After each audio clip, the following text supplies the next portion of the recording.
welcome everybody to this beautiful tour of London given by the Divine David. I'd like to share with you some of my impressions of this wonderful city.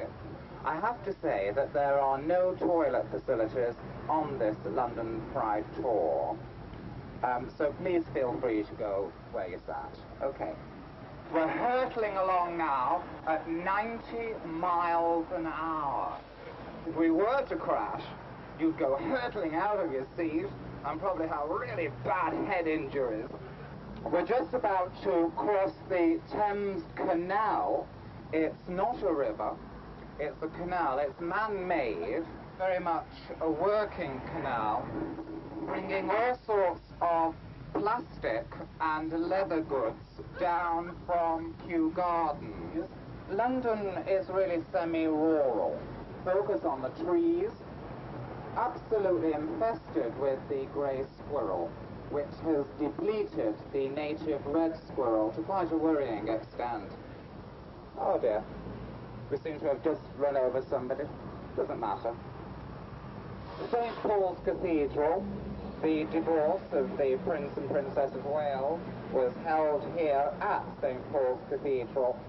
It looks like stone, but it is actually made out of polystyrene.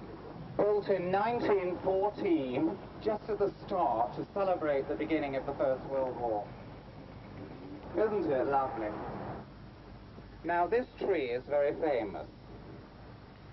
It's rumoured that Princess Margaret, yes, Princess Margaret, you know Princess Margaret, she used to live in that tree, yes. It was just after she had finished her relationship with Group Captain Townsend, and she used to live in a hammock in that tree for a number of years. If any of you feel sick, will you please do it over the side of the bus, as I don't want to be cleaning up sick when you've left. Okay. That's lovely. Thank you. Here, on my right, is being made a huge open grave. As to who goes into the open grave, we're not too sure at the moment, but it could be people who perhaps don't have a lot of money. Not many people know how the Great Fire of London started. It started here, and it was due to somebody lighting joss sticks which burned right down, and before we knew where we were, the whole of London was engulfed in flame. It happened here. Yeah. Great Fire of London. I wouldn't lie to you. I wouldn't want you to think that I'm a historical revisionist. Oh no. The orange boat that we see there is taking human excrement from the Savoy Hotel to dump just on the other side of that beautiful Vauxhall Bridge that we see there. Just seen a heron fly over. That's Lambeth Palace, home to the Archbishop of Canterbury. Sometimes you can see him at the top, being persuaded to come down. He has really bad alcohol problems. We seem to be in a famous London traffic jam at the moment. Let's hope it doesn't rain. On my left, on my left, the Thames merges in with the Ganges.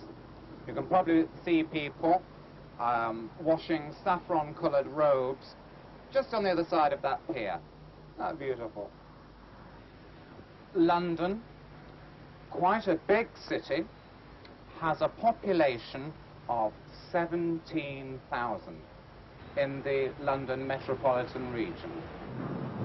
Some famous Cockneys who have lived around here: Jules Verne, Jane Austen, and Jessie Matthews.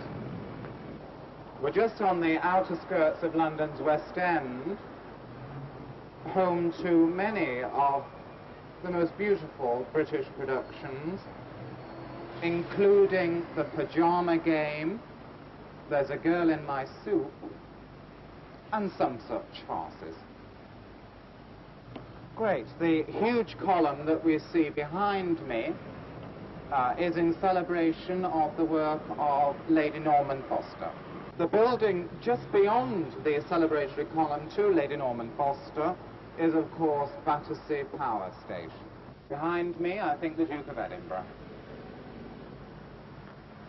Hello. We're just passing the London home of Shirley Bassey. I'd just like to conclude the tour today and say thank you very much for your attention.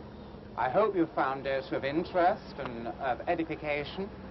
And I hope that the next time you have a dinner party, perhaps you'll be having a pasta dish in Italy, you can tell people what you've learnt on the tour today. Thank you very much for your time. It's been an absolute pleasure.